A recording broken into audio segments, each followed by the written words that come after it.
Greetings and salutations to you all, ladies and gentlemen. Kluger welcomes you back to another Grim Dawn video. Something a little bit different for you today, namely because I haven't yet got anything in the way of, I suppose, major videos prepared, nothing with the big fancy production values. It's merely an issue with time, and I apologize for that. But that made me think. I'm doing all this behind the scenes work, and I thought, why not let you guys in on the loop just a little bit with what I'm doing at the moment. Most particularly in this case because I'm doing a bit of a reboot or a redux of a build I was working on in the previous months. Some of you may remember Gavin, the dual-wielding Trickster, part of one of my veteran hardcore adventures, who was unfortunately lost due to my clumsiness and oafishness. But I needed to do the build again because it only died because I'm stupid, but the build itself was really good. So I've been grinding away here, non-hardcore this time, because I don't want to risk losing the character, because I want to get a build guide out for this. But this is more of a build in progress, I suppose, with regards to how it's all going. I realized as well, I checked back on those previous videos, and there wasn't that much detail with how the build actually kind of went. So, without further ado, at this point, I mean, I haven't maxed out the Nightblade tree, but it's almost complete in terms of skill selection. The idea behind this build is just absolute brutality with savagery. Lol. Is brutality called a skill somewhere here? I feel like it is. Brute force. I was pretty close. Yeah, so what am I doing? Wow. Okay, so the idea basically is, well, from the shaman tree, we'll start first. I maxed savagery as quickly as I could, while working my way up to at least tenacity of the boar, which is, I like tenacity of the boar. I like the idea behind it. As soon as savagery activates, you get all this extra offensive and defensive ability. So that's a thing I'm playing around with. Possibly I'll work my way all the way up to Storm Touched, depending, well, I guess we've got as many levels as we want now, so I can grind up to that, and that's probably going to be worthwhile getting a bit later down the track. That's effectively all I want to get from this tree. Again, if I've got points to spare, maybe I'll play around with other stuff, but really that's, like, for example, maybe Stormcaller's Pact. I don't know. I haven't thought that far into it, but again, that wouldn't be compulsory. If we go across to Nightblade, the idea basically is to pick up the Nightblade's dual-wielding tree.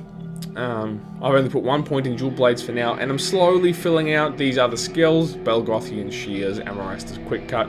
I'll want to more focus on Whirling Death and most definitely Execution when I get up to it, because those are just some brutally good skills. I've skipped Nidala's Hidden Hand because it's all poison damage, and I don't want that to be triggering necessarily.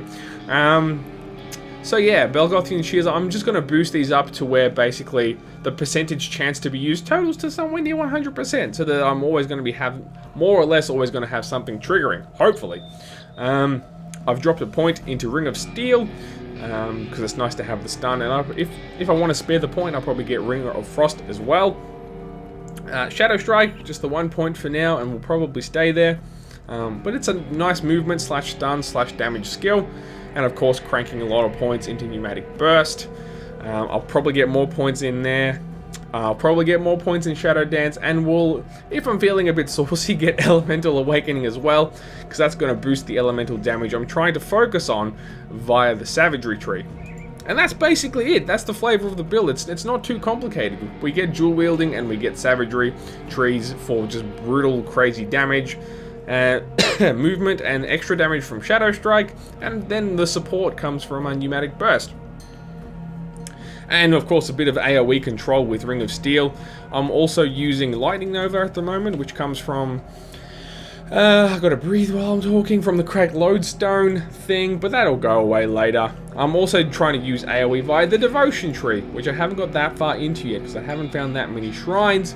So far I've just maxed out the Tsunami constellation, which gives us a 35% chance on attack for the constellation. No, it's also called Tsunami, but the skill Tsunami, which is a nice little bit of AoE that kind of gets dished out in front of you.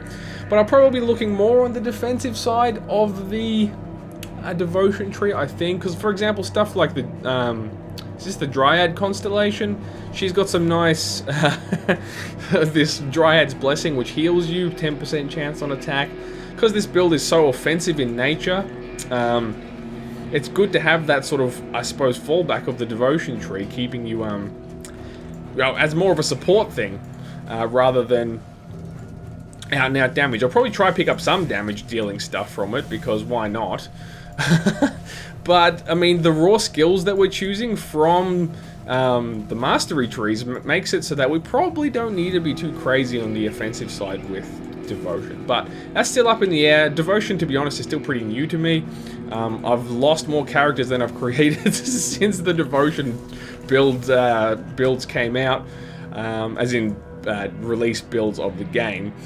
So I haven't dabbled as much as I like in terms of devotion theory crafting, as it were, which is unfortunate, but it's true. You know, and then with the whole injury and all that, I just haven't had the time, unfortunately. Hence this video. It's more of just an update, like, hey, look at this build I'm trying to make.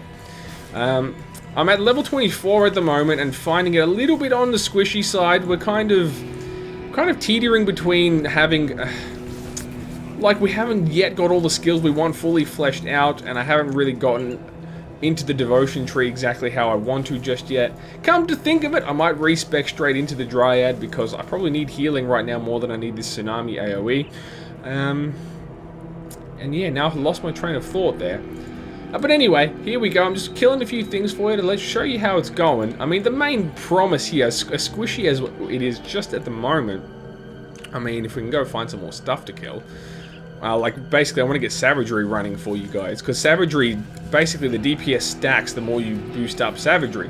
So what have we got it to? We got it to 5. Come on, hit the thing. We got it to 7. Our DPS, 2,232 DPS at level 24 is pretty insane. At least for me, and well, for my limited knowledge. This is a bad spot. Get out of there. Okay, good. Oh, some more dudes raised from the dead. Hello. Hello, Govs. Get those fools dead. Good. Alright, we'll pick up some of the ads here. This guy, Hernsworth, killed one of my first hardcore characters when I casted a Doom Bolt on his head while he had Reflect up. That was annoying. So yeah, level 24 is a little bit squishy right now, and the crowd control isn't quite there, because we haven't got Whirling Death from Jewel Blades, the Jewel Blades tree and that sort of stuff, which would really help us in a pinch. But we've got decent amounts at the moment. But probably in the next